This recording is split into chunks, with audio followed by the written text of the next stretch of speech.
A decision that shook the continent has led a superstar to offer his own medals to silence the drums of war between two footballing giants.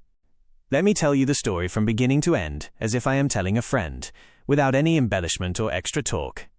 The whole matter began after the Confederation of African Football decided to grant the Africa Cup of Nations title to Morocco, a decision that turned things upside down for our players in Senegal, especially Idrissa Gueye. Despite the pressure of the situation, he expressed a clear intention that he might return the medals to calm the tension with Morocco. He himself confirmed in statements after the Everton match against Chelsea in the English Premier League, which ended 3-0 for Everton, that he still sees himself as a champion of Africa with Senegal, but he is ready to give up the medals if that would ease the congestion between the two countries. Gueye also emphasized that he wants to end the controversy surrounding the 2015 Africa Cup of Nations tournament and that, despite the decision, Senegal still sees itself as the champion. After the match, he and his teammate Iliman Ndiaye celebrated Everton's third goal in a symbolic way, pointing with one finger and then two fingers at the camera, signifying that Senegal still retains 2 titles in its history in the Africa Cup of Nations.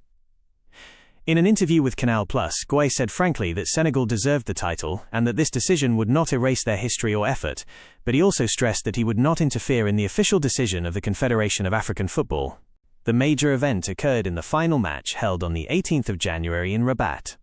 Significant problems took place during the match, especially when the referee awarded a late penalty to Morocco after reviewing the video assistant referee technology, while the score was a 0-0 draw at that time.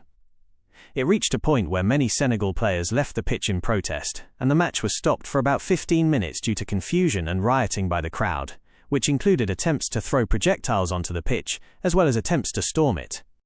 In the end, Brahim Diaz missed the penalty, after which Senegal tried in the extra periods and Pepe Gueye scored a goal, but the final decision of the Confederation of African Football was to grant the title to Morocco.